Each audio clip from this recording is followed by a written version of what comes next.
Hi, I'm Jennie Hardin, VP of Brand and Digital Marketing at ezCater, and I'm excited to welcome you to ezCater's Lunch Break podcast.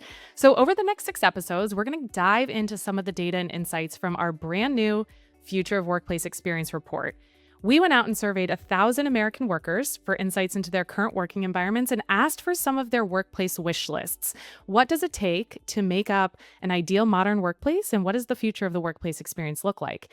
And what we found is that people are craving in-person connection, but at their own pace. So they're not interested in the old style work setups of yesterday. They want modern workplaces that blend technology with collaboration. And yes, we did find that they want food because that's what we do. So today, to kick off our 6-part series, I'm so lucky to have someone who has really been at the forefront of transformation of the workplace experience, Micah Remley, CEO of workplace platform Robin, where he's focused on helping companies enable vibrant work cultures while implementing hybrid and flexible work. And so if you're like me, who's an employee that uses Robin, you know it as a desk booking platform or the place that you race to book your favorite desk, make sure you're by your favorite colleagues, you get a little bit of natural light when you go into the office, but they do so much more than that.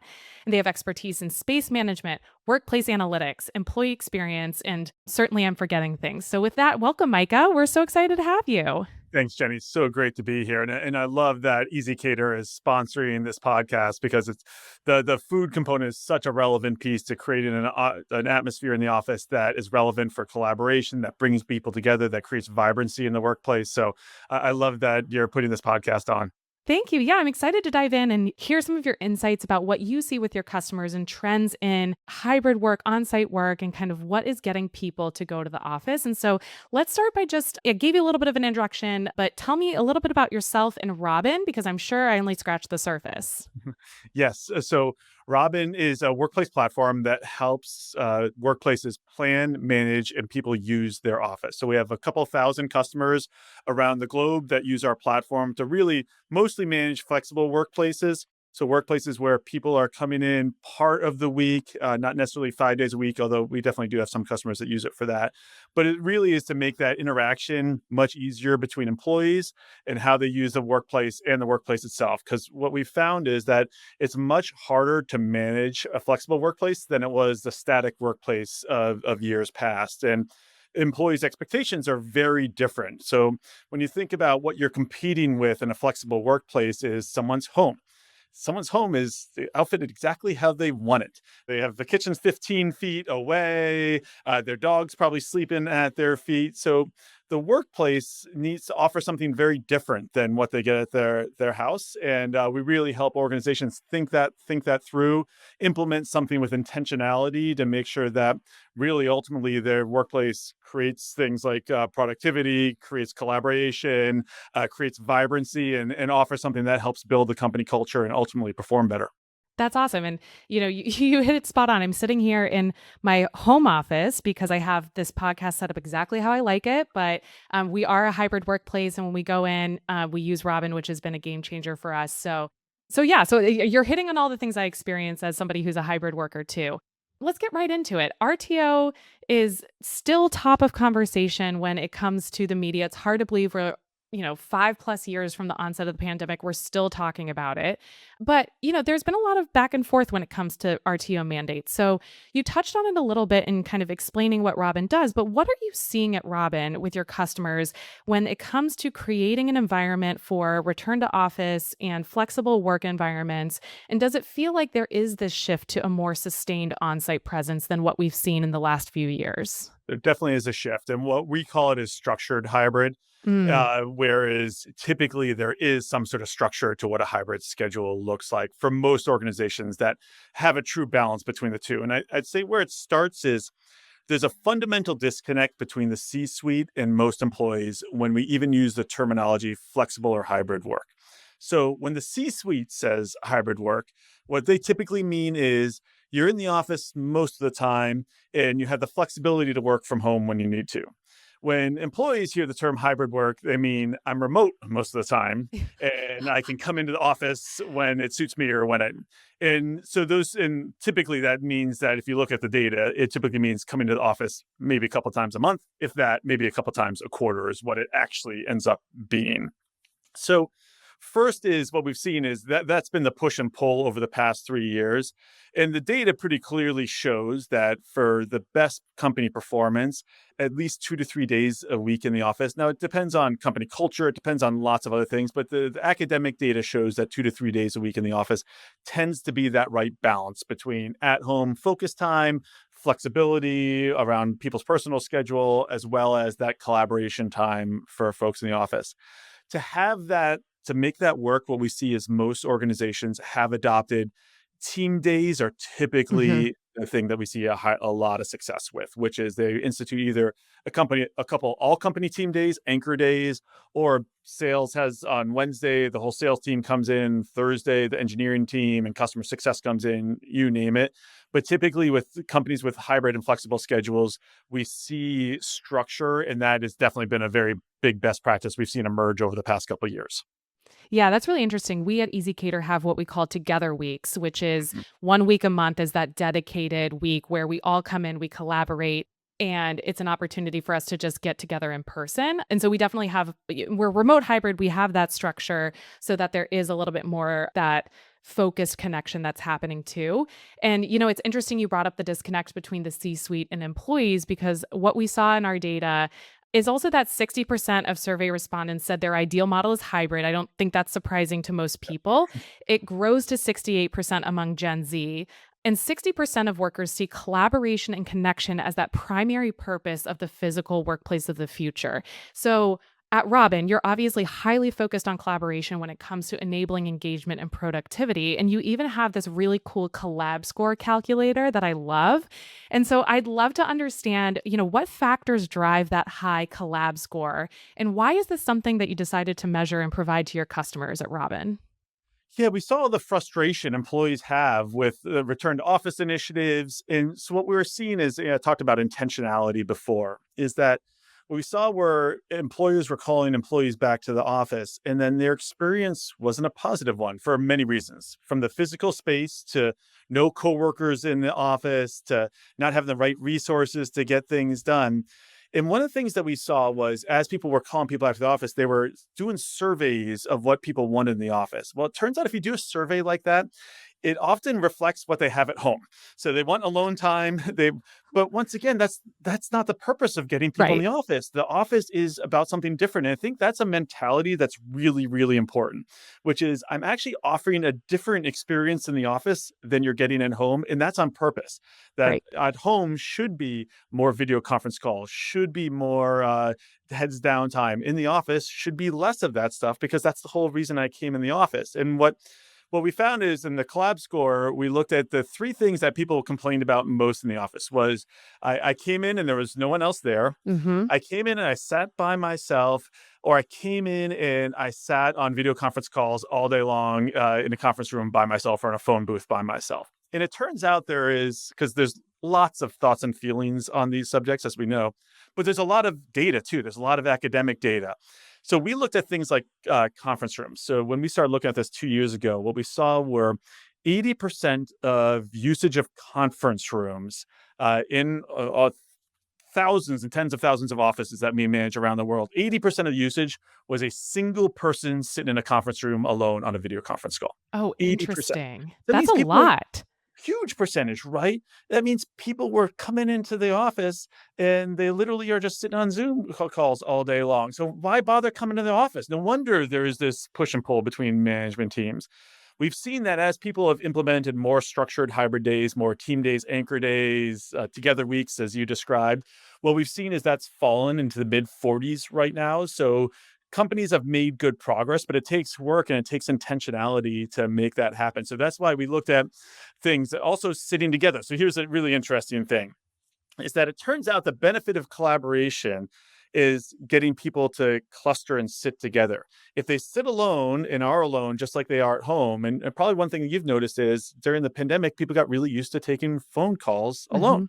They Mhm. go into phone booths, they go into conference rooms to do that. They don't take them at their desk. But if you do that, you actually take away the benefit of being collaborative. Like if people are doing all their work away from everyone else and only doing heads down work at their desk, then why am I in the office at all? Once Right. again, right? Right. one of the things our collab score actually measures that. How good are you at clustering people together and making sure that people are actually clustered together, not sitting alone in disparate places around the office? Because there's actually some real research. I'll share it real quickly. Yeah. So there's a bunch of academic studies on this that you get a 15% performance boost if you sit within 20 feet of a high performer. Wow. And this was a study done at Northwestern University, I believe. And so what's really interesting is you get that boost. So you know why you get that boost? You get that boost for two reasons. So why do you think you get that boost? You have to sit within 20 feet. It's a very specific distance. Within 20 feet. That's such a good question. I mean, I think, there's the benefit to the proximity of just overhearing conversations, be able to ask questions, like having that exposure, I think is something that's huge. Yep. That's exactly right. So that's reason number one, right? I Okay. hear how you're talking to clients. I hear all of that, right? The other benefit, actually, and people probably see this in their personal life, it's like going to the gym. If you're working out on an exercise cycle or go to a soul cycle class or whatever it is, and someone's working out hard next to you, you're Yeah. likely to work out harder. It turns out the office, that's a big benefit of the being in the office, is there's a peer pressure component. And just like anything else in our life, when peers around you are working hard, you tend to work hard too. And that's something that's very hard to replicate in a remote environment. And it's one of the real benefits of the office.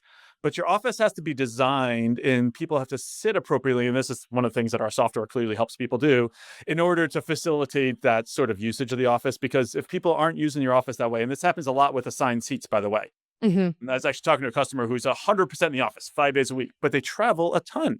So they move to hotel desks to get this benefit that I just talked about, which is that way when they are in the office, they're clustered together and they get the benefit rather than people sitting in their different offices, even though the requirement technically is 5 days a week because they're on the road talking to clients all day long. Yeah, that's fascinating. I think one, you helped me realize why I like group fitness classes so much. But then two, you also hit the nail on the head because when I'm going into the office, there's nothing worse than putting in the time for the commute, getting to the office, and then being alone or being stuck in a conference room. And so what I do love about Robin is if I'm going in and booking my desk and I see my usual space, I'm not surrounded by anybody, then I'll shift so that I am among people and I'm getting that, benefit of just being in proximity and connecting with people.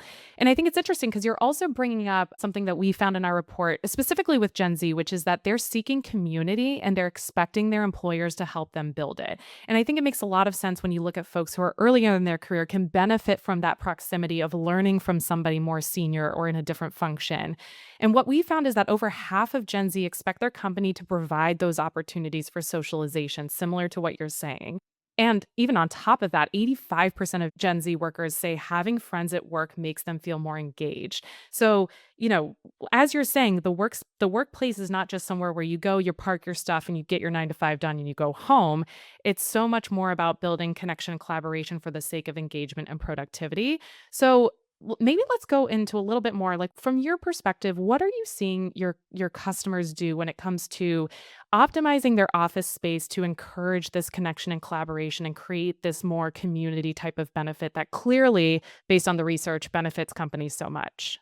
Yeah, you have to create the points for collaboration. You really do, unfortunately. And so that's from using software products like ours to make sure that your office is set up that way and the friction is removed from it, to designing the office in a way that encourages that collaboration. This idea of designing offices that creates separation. Because in the past, when you're in 5 days a week, you created office space that could create that separation because people needed that quiet time. But you need less of that now. And we see that's where people kind of go askew with designing their office because they've created more of that space for downtime or alone time when you don't need as much of that when you have a hybrid work setup or you have flexible work.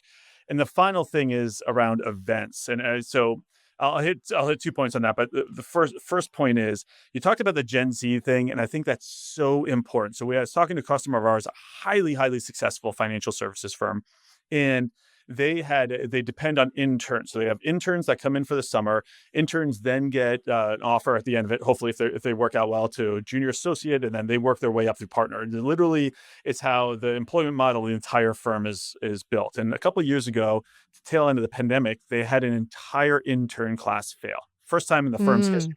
They've never had a intern class fail. And they looked at demographics, they looked at test scores, they looked at schools, they looked at everything to try to explain why this intern class failed. And the interns had to be in the office. Well, guess who wasn't in the office? Their Partners mentors, their bosses, the people they're going to learn from. in the office. They Yeah. were like, hey, listen, I'm going to be at my vacation house most of the time during the summer. I'm not there. And they looked at it and they found that that was the only reason that this intern class failed. So they had to change their policy that the more senior people had to be in the office, and they had to create those points for collaboration. And so that's the next piece, which is you have to design more of those activities. So not only the office design, but having opportunities for people to collaborate. It's a motion that a lot of people have lost. And we're talking about food. As I talk to workplace managers, and I'm not in the catering business, so I'll give my third party view. Yeah, Food please. is so important. And, like, I hear it time and time again. Food is the one thing that works for creating collaborative moments, especially across departments, across groups that aren't necessarily working together to create those connections you need in the organization.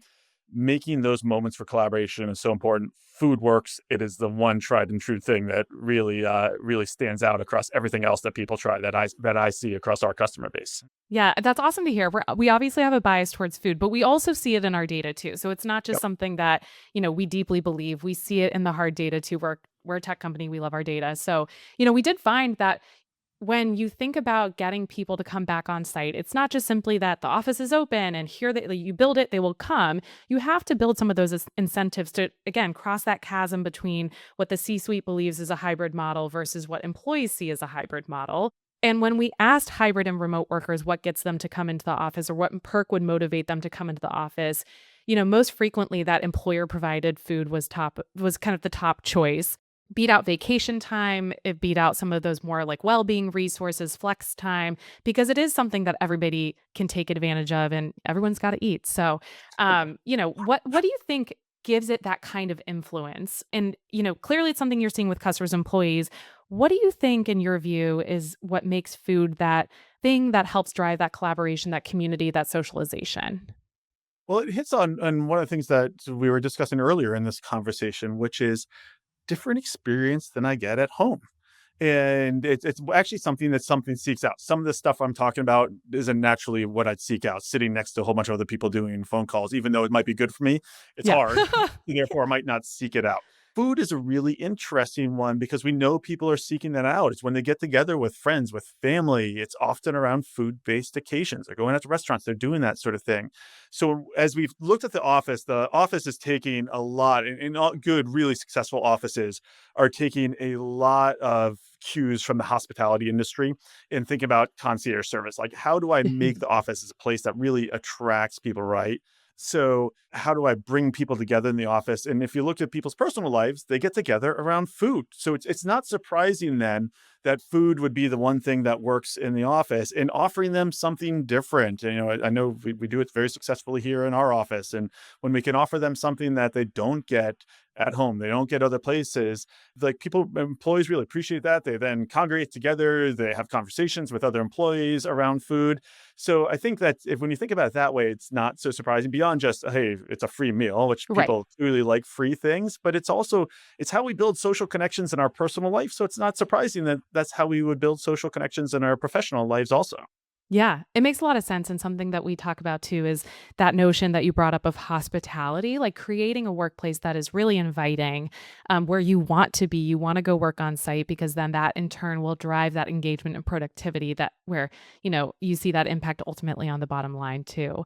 So we both come from workplace tech companies. Let's talk a little bit more about how tech can bring people together if it's done right. So 58% of workers surveyed said that they've used AI to streamline workplace tasks recently. This is, again, in addition to RTO, AI is obviously all over media, conversations, but only 34% feel that their company provides them with the proper training to use AI. And I know that Robin has been diving into the AI enablement space recently.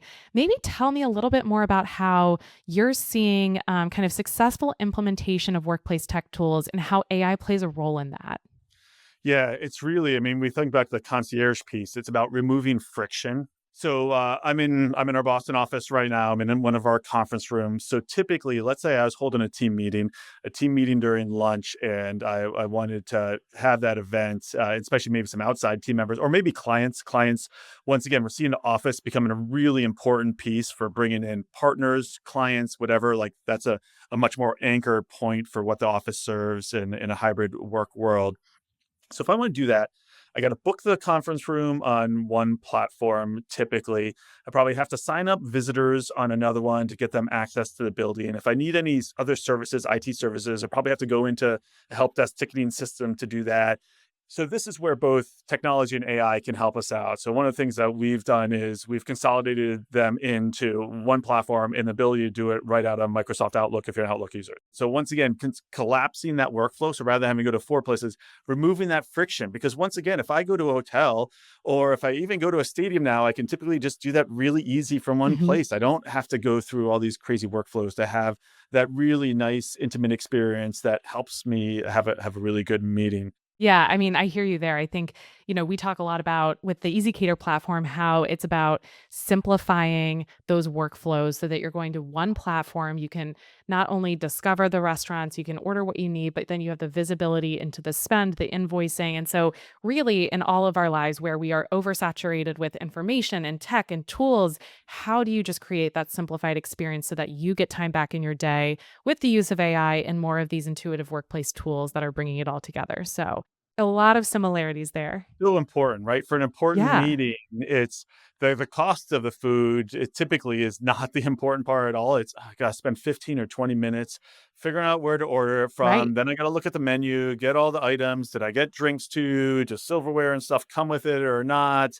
When do I order? Like, you gotta deal with all of that stuff. I don't wanna have to deal with it. It's right, all right, right. right, and, like, get that time back to do the other parts of your job that are equally important, more important.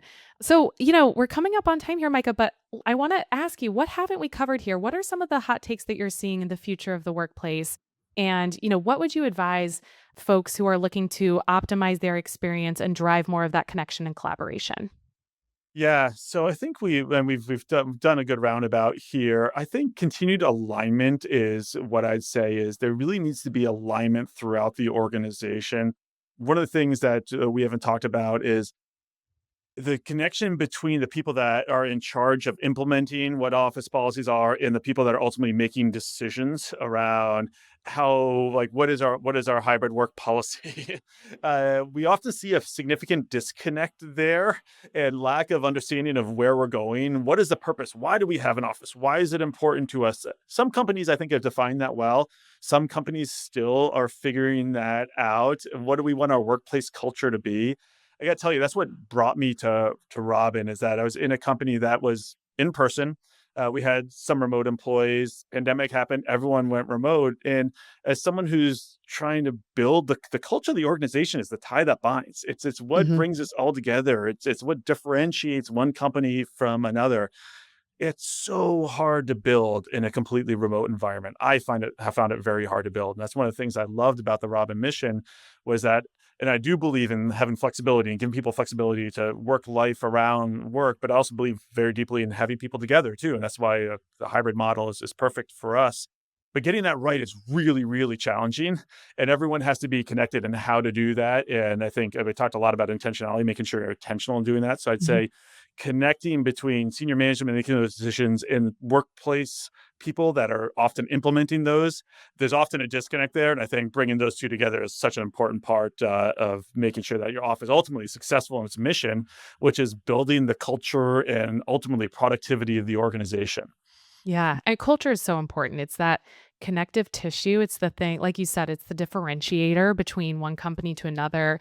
We care very deeply about what we call our culture recipe at ezCater, and it's something that it's unlike any other company I've experienced. It was one of the reasons that also brought me to ezCater. So I connect with your point of view deeply on that one too. Well, Micah, it's been a pleasure. Thank you so much. I'm gonna go book my desk on Robin for when I go into the office tomorrow. But I really appreciate you bringing these insights and the really fruitful conversation. I think that, I certainly learned a lot and I hope our listeners learned a lot too. And I just really appreciate your time. Thank you, Jenny. It's great to be on here today. Thank you. Yeah, of course. And so if you're watching us on YouTube or listening on a podcast app, we have links to a number of resources, including our Future of Workplace Experience report that you can go and check out so that you can dig a little deeper into what Micah and I talked about today.